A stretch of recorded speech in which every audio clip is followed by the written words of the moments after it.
கோ திரைப்படம் வந்து செப்டம்பர் 5ஆம் தேதி வந்து ரிலீஸ் ஆகி மிகப்பெரிய அளவு வந்து பார்த்தீங்கன்னா பேசப்பட்டுட்டு இருந்துச்சு. எல்லாத்துக்குமே தெரியும். முதல் 4 நாட்கள்ல வந்து கிட்டத்தட்ட ரூ. 288 கோடி வந்து கலெக்ஷன் வந்திருக்கிறதா சொல்லப்படுச்சு. ஃபர்ஸ்ட் டே வந்து பார்த்தீங்கன்னா ரூ. 126 கோடி கலெக்ஷன் வந்ததா வந்து ஏஜிஎஸ் நிறுவனத்தால் அஃபிஷியலா வந்து பார்த்தீங்கன்னா அறிவிக்கப்பட்டது.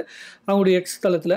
ஸோ ஆக இப்போ ரூ. 288 கோடி வந்து 4 நாட்கள்ல வந்திருக்கு. அதாவது சண்டே வரைக்கும் வந்திருக்கு அப்படின்னு சொல்லியிருக்காங்க. ஸோ நேத்து கலெக்ஷன் என்ன அப்படிங்கிற விஷயம் தெரியல. அடுத்த வாரம் தான் கொண்டு வருவாங்கன்னு நினைக்கிறேன்.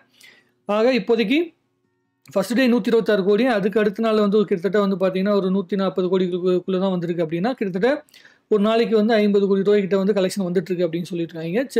நம்மளுடைய திங்கட்கிழமை வந்து என்ன ட்ராப் ஆகுது, எந்த அளவு வந்து பார்த்தீங்கன்னா கம்மியா இருக்கு அப்படிங்கிற விஷயம் வந்து அடுத்த வார ரிப்போர்ட்ல தான் நமக்கு ரொம்ப தெளிவா தெரியும். 400 கோடி ரூபாய்கள் வந்து பட்ஜெட் போட்டிருக்காங்க. கரெக்ட்டா சொல்லணும்னா 380 கோடி ரூபாய் கலெக்ஷன் போட்டிருக்காங்க. ஸோ அந்த போட்ட கலெக்ஷன் எடுக்கிறதுக்கே வந்து பார்த்தீங்கன்னா, இந்த வாரம் வந்து ஃபுல்லா ரன் ஆகணும் அப்படிங்கிறது தான் இங்க மிக முக்கியமான விஷயமாக கருதப்பட்டுட்டு இருக்குது. ஆந்திராவா இருக்கட்டும், கேரளாவா இருக்கட்டும், அங்கெல்லாம் ஓரளவுக்கு தான் டாக் போயிட்டு இருக்குது. ஹிந்தி மார்க்கெட்லயும் வந்து பார்த்தீங்கன்னா, நார்மல் டாக் போயிட்டு இருக்குது. ஆனா ஓரளவுக்கு 13 கோடி என்னமோ கலெக்ஷன் வந்திருக்கு அப்படின்னு சொல்லியிருந்தாங்க ஹிந்தி மார்க்கெட்ல.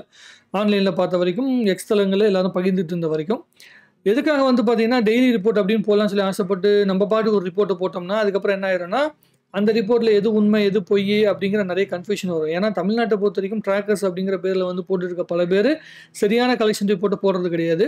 அவங்க ஒழுங்கான கலெக்ஷன் ரிப்போர்ட்ட போடாம ரொம்ப எக்ஸ்ட்ரார்டினரியா கலெக்ஷன் ரிப்போர்ட்ட போட்டுட்டு இருக்கிறனால தான் வந்து என்ன ஆயிருது அப்படின்னா, இந்த புரொடக்ஷன் ஹவுஸ்லாம் வந்து அஃபிஷியலா அறிவிக்க வேண்டிய கட்டாயத்துக்கு தள்ளப்பட்டுட்டாங்க. இப்ப தமிழ்நாட்ட பொறுத்தவரைக்கும் வந்து பார்த்தீங்கன்னா, படம் நல்லா இருக்குது, நல்லா இல்ல அப்படிங்கிற கான்செப்ட்ட விட, படம் எவ்வளோ கலெக்ஷன் ஆயிருக்குது, ஒரே நாள்ல எவ்வளோ கலெக்ஷன் ஆச்சு, 2 நாள்ல எவ்வளோ கலெக்ஷன் ஆச்சு அப்படிங்கிற விஷயம் மட்டும் தான் மிகப்பெரிய விஷயமா பேசப்பட்டு இருக்கனால, இதுதான் ஒரு படத்துடைய தரத்த நிர்ணயிக்குது அப்படிங்கிற மாதிரி ஒரு தாட் ப்ராசஸ்க்குள்ள சினிமாவே மாறிட்டு இருக்குது.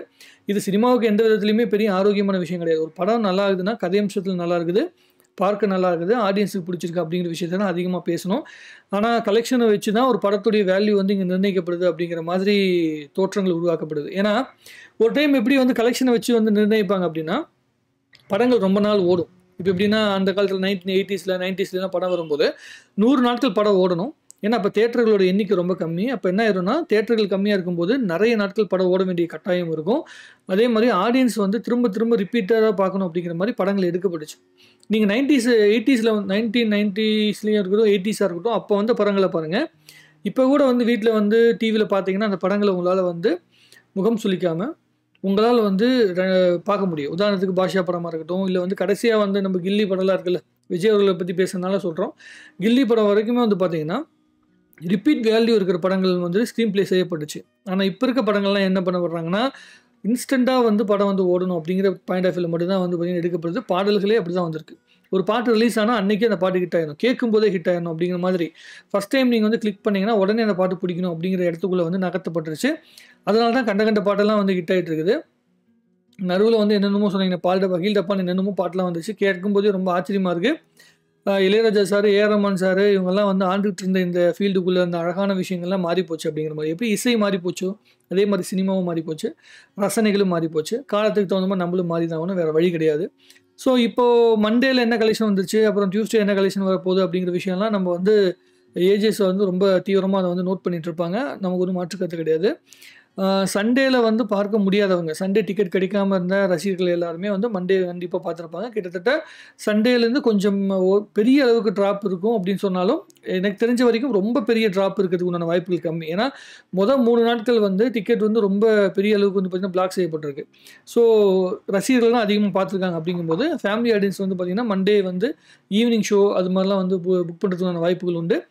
இந்த ஃப்ளோ கரெக்ட்டா போயிட்டே இருந்துச்சு அப்படின்னா, அடுத்த வாரம் வரைக்கும் மேக்ஸிமம் வந்து படம் வந்து ரன் ஆவறதுக்கு உண்டான வாய்ப்புகள் உண்டு. பொறுத்திருந்து பார்ப்போம். தமிழ் சினிமால வந்து இந்த படம் வந்து நம்ம வந்து ஒரு வீடியோ போடும்போது சொல்லியிருந்தோம் 450 கோடி ரூபாய்கள் வரைக்கும் கலெக்ஷன் வரதுக்கு உண்டான வாய்ப்புகள் உண்டு அப்படின்னு சொல்லிட்டு. இப்போ போற ஃப்ளோ பார்த்தீங்கன்னா, நம்ம 350லேருந்து 400க்குள்ள தான் வந்து மேக்ஸிமம் வரதுக்கு உண்டான வாய்ப்புகள் இருக்கிற மாரி தோன்றுது. ஓவர்சீஸ்ல எவ்வளோ வந்திருக்கு, அதே மாரி வந்து ஹிந்தி மார்க்கெட்ல வந்து மறுபடியும் ஏதாவது பூம் ஆவறதுக்கு உண்டான வாய்ப்புகள் இருக்கா? ஏன்னா ஹிந்தில அடுத்த வாரம் ஏதாவது படம் வந்துச்சுன்னா, அந்த படம் சரியா போகல அப்படிங்கிற பட்சத்தில வேற யாராவது பார்க்கறதுக்கு உண்டான வாய்ப்புகள் உண்டு. ஆந்திராவா இருக்கட்டும், கேரளாவா இருக்கட்டும், இங்க வந்து வேற ஏதாவது படங்கள் வந்து இந்த வீக்ல வந்து செப்டம்பர் 13 அந்த மாரி டைம்ல வருதுன்னு வைங்களேன்.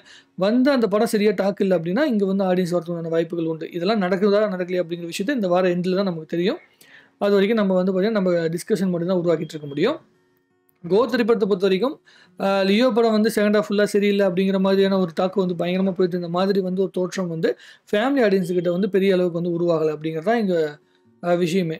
இதில என்னன்னா, நான் ஒரே ஒரு விஷயம் வந்து நெறைய டைம் வந்து சொல்லிட்டு இருக்க விஷயம் என்னன்னா, 3 லாங்குவேஜ்லயுமே கனெக்ட் ஆகுற மாதிரியான விஷயங்கள் வந்து ரெஃபரன்ஸ் வந்து இங்க இல்லாம போனது தான் இங்க வந்து படம் மத்த ஸ்டேட்ல வந்து சரியா போகாம உண்டான காரணமா நான் நெனைக்கிறேன். வெங்கட் பிரபு சார் வந்து நேத்து ஒரு இன்டர்வியூல சொல்லியிருந்தாரு, சிஎஸ்கே வந்து நம்ம வந்து மென்ஷன் பண்ணி சொல்லியிருக்கனால தான் ஆந்திராலயும், ஹிந்தி மார்க்கெட்லயும் ஓடல. ஏன்னா அங்க மும்பை இந்தியன்ஸ் ரொம்ப ஃபேமஸ். அதனால வந்து அவங்க சரியா ஏத்துக்கல அப்படிங்கிற மாரி சொல்றாங்க. நம்ம சிஎஸ்கே வந்து மேட்ச் நடக்கிற இடத்த தான் காட்டியிருக்குமே தவிர, சிஎஸ்கேக்கு வந்து பார்த்தீங்கன்னா, ஃபுல்லா தூக்கி நிறுத்துற மாதிரிலாம் காட்டல. கடைசி 30 நிமிஷங்கள் மட்டும் தான் சிஎஸ்கே மேட்ச் நடக்கிற இடத்த தான் காட்டிட்டு இருக்கோம்.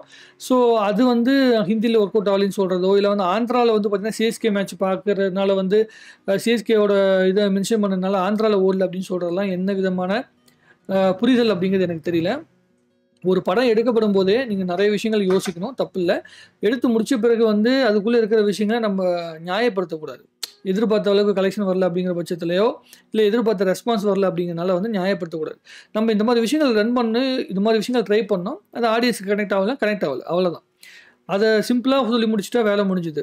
இப்ப ஆந்திராலயும் வந்து பார்த்தீங்கன்னா, ஆல்ரெடி இப்ப வெள்ளம் வந்து நெறைய வந்துட்டு இருக்கு அப்படின்னு சொல்லிட்டு இருக்கிறாங்க. அதனால வந்து இந்த மந்த் எண்ட் வந்து பார்த்தீங்கன்னா, நம்முடைய ஜூனியர் என்டிஆர் இருக்கார்ல, அவருடைய படம் ஒண்ணு ரிலீஸ் ஆக போகுது. தேவாரான்னு நெனைக்கிறேன். அந்த படம் ரிலீஸ் ஆக போகுது அப்படிங்கிறனால, அந்த படத்த வந்து எதிர்பார்த்து காத்துட்டு இருக்கிறாங்க. அதனால டைரக்ட்டான தெலுங்கு படத்துக்காக எதிர்பார்த்து காத்துட்டு இருக்கனால, அதுக்கான ப்ரமோஷன் போயிட்டு இருக்கிறதுனால, தமிழ் படம் வந்து வேற லாங்குவேஜ் படம் உள்ள வரதுனால கூட அவங்க பார்க்காம இருந்திருக்கலாம். கேரளால பொறுத்தவரைக்கும் என்னன்னா, கேரளால வந்து அவங்க ஏன் பார்க்காம விட்டாங்க அப்படிங்கிறதுக்கு உண்டான காரணமே புரியல. எனக்கு லாஜிக்கலி புரியல. ஆனா வந்து லியோ படத்த விட வந்து சில இடங்கள்ல இந்த படம் வந்து நல்லபடியா தான் எடுக்கப்பட்டிருக்குது. பட் ஆனா அது அவங்களுக்கு ஏன் கனெக்ட் ஆகல அப்படிங்கிறது வந்து நான் புரிஞ்சுக்கிட்ட விஷயம் என்னன்னா, தமிழ் சினிமா சம்மந்தப்பட்ட ரெஃபரன்ஸ் உள்ளுக்குள்ள சினிமாக்குள்ள இருக்குது. கோட் படத்துல இருக்கிறனால, அது வந்து தெலுங்கு ஆடியன்ஸுக்கும், மலையாள ஆடியன்ஸுக்கும் வந்து அந்த ரெஃபரன்ஸ் புரியாம இருந்திருக்கலாம். இல்ல அவங்களுக்கு அந்த ரெஃபரன்ஸ் கனெக்ட் ஆகாம இருந்திருக்கலாம். விஜயகாந்த் அவர்கள வந்து நம்ம மென்ஷன் பண்ணி சொன்னதே கூட, விஜயகாந்த் அவர்கள் வந்து ஆந்திராலயோ, இல்ல வந்து கேரளாலயோ படம் நடிக்கல. வேற எந்த லாங்குவேஜ்ல அவர் படம் நடிக்கல அப்படிங்கும்போது, அந்த ஆடியன்ஸுக்கு வந்து முதல் சீனே எப்படி கனெக்ட் ஆகும் அப்படிங்கிறது நமக்கு புரியல. ஒருவேளை வந்து படம் எடுக்கும்போதே அவங்க வந்து இந்த மாரி ஒரு ஐடியா பண்ணியிருக்கலாம். எப்படி பண்ணியிருக்கலாம்னா, ஒவ்வொரு லாங்குவேஜுக்கு தகுந்த மாரி அந்த சூப்பர் ஸ்டார்ஸ்க்கு வந்து நம்ம வந்து ட்ரிபியூட் குடுக்குற மாதிரி வந்து பண்ணியிருக்கலாம். மிஸ்யூன்னு போட முடியாது. பட் ஆனா, அந்த கெட்டப்ல வர மாரி காட்டிக்கலாம். சிரஞ்சீவி சார் வந்து இப்ப போட்டுருக்கலாம். அல்லது வந்து பார்த்தீங்கன்னா, மலையாளத்தில வந்து மோகன்லால் சார் கூட ஏற்கனவே நம்முடைய விஜய் அவர்கள் நடிச்சிருக்கனால, மோகன்லால் சார் கெட்டப்ப வந்து போட்டுருக்கலாம். இந்த மாதிரி ஏதாவது ஒரு முயற்சி எடுத்திருந்தா, அங்க இருக்க ஆடியன்ஸுக்கு தகுந்த மாரி வந்து ரீச் ஆகுறதுக்கான வாய்ப்புகள் இருந்திருக்கும் அப்படின்னு நான் நம்புறேன். அதுதான் வந்து எனக்கு தோன்ற விஷயம். எனக்கு தோணுன விஷயம். இது சரியாவும் இருக்கலாம். இல்ல வந்து என்னுடைய புரிதல் தவறா கூட இருக்கலாம். உங்களுக்கு என்ன தோணுது அப்படிங்கிற விஷயத்த நீங்க தாராளமா கமெண்ட் எழுதுங்க. மொத்தத்தில 4 நாட்கள்ல கோட் திரைப்படம் வந்து ₹288,00,00,000 வந்திருக்கு அப்படிங்கிறத அஃபிஷியலா ஏஜிஎஸ் நிறுவனம் வந்து அறிவிச்சிருக்குது. ரசிகர்கள் வந்து இத எப்படி பார்க்குறீங்க அப்படிங்கிற விஷயத்த நீங்க கமெண்ட் எழுதுங்க. பொதுவான ரசிகர்கள் எப்படி பார்க்குறீங்க அப்படிங்கிறத கமெண்ட் எழுதுங்க. மீண்டும் நெறைய வீடியோக்கள சந்திச்சு பேசுவோம். அடுத்த ரிப்போர்ட் வந்துச்சுன்னா, கோட்டோட கலெக்ஷன பத்தி வந்து நம்ம பேசலாம். நன்றி, வணக்கம். வாழ்க தமிழ்நாடு! வளர்க தமிழ் சினிமா!